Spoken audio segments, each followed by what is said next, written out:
What's up, YouTube? This is Too Raw for TV.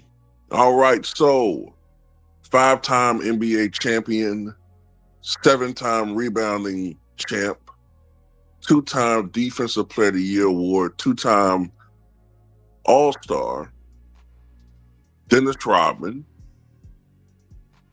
recently weighed in on his opinion on who the GOAT is. And he's been very, very consistent. I would say over the past 20 to 25 years that he believes that Michael Jordan is the greatest player in NBA history. But he also added another player who he feels, and a lot of people have been saying more often, should be in the conversation. Hall of Famer Dennis Rodman appeared on Neon's latest stream, where he was asked who is the GOAT between Michael Jordan and LeBron James. Without any hesitation, Rodman went with Jordan and stated that Kobe Bryant should be in the conversation too. He said, we know who that guy is. Jordan all day long. People forgot about that one guy. And that one guy that's called Kobe Bryant, people forgot about him. They talk about everyone else. They don't talk about Kobe for some reason. But we know the reason why, because they have to negate him.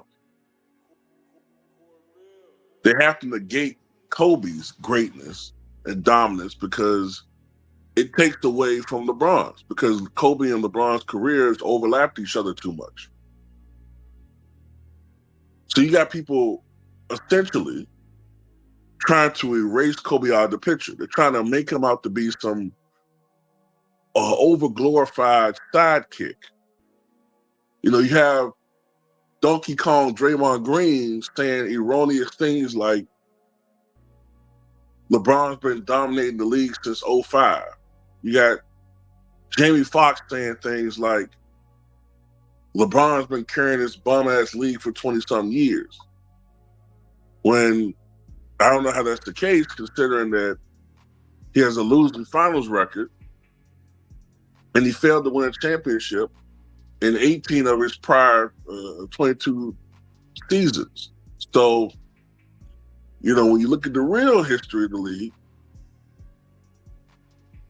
essentially Kobe Bryant and Shaq took the mantle from Michael Jordan, their last team to three-peat, despite the fact that some people's favorite player played on super team after super team after super team. And I'm looking at you too, Kevin Durant. Then Kobe did something that pissed off a lot of Laker fans. I'm not going to sugarcoat it.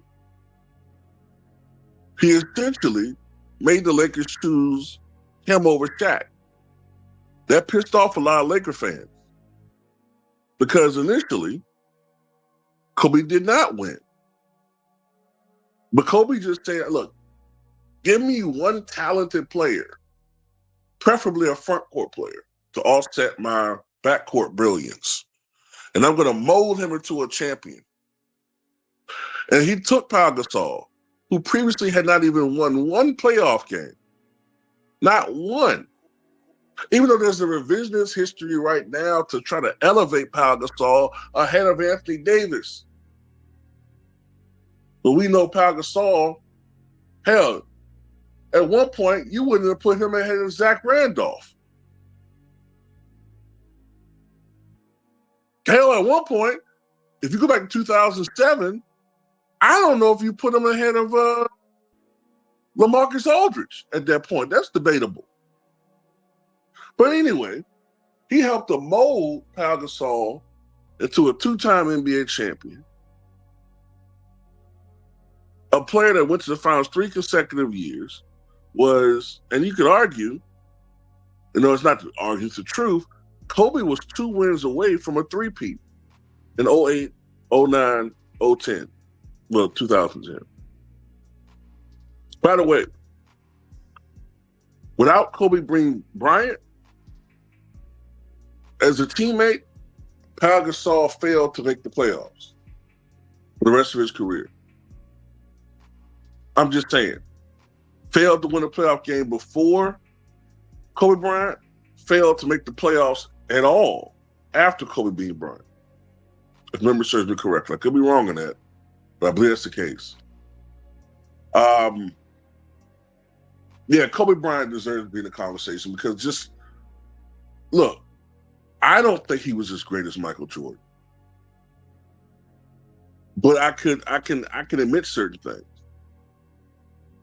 Kobe had greater range than Jordan.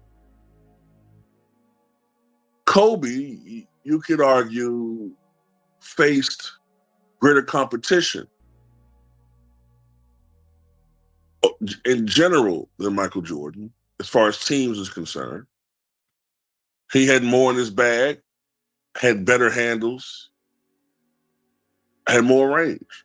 I just think the overall, though, when it comes to dominance and accomplishments, Michael Jordan has them. But Kobe is the closest thing we've seen to Michael Jordan.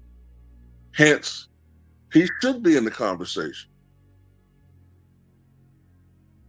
I mean, isn't Randy Johnson the closest thing we've seen to Nolan Ryan?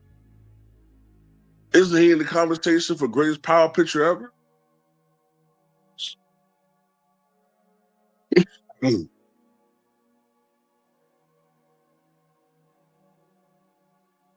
So I don't get why he's not in the conversation.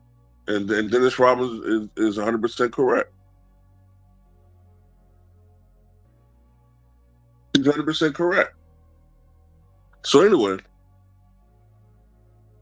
when you look at the competitive nature, you look at the fire, you look at the intensity, you look at his toughness, his training regimen, which is second to none. Even more. Look, Michael Jordan himself admitted that Kobe was probably a little bit tougher than he was.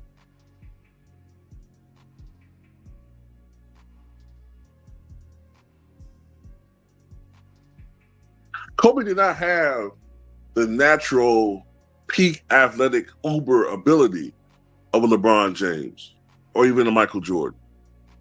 He didn't have the physical gifts of a Tracy McGrady. Kobe was gifted, but not that gifted. Kobe had to work harder to maximize his abilities. And if it wasn't for the injuries, he would have been even greater. So, it is what it is, man. But tell me what you guys think.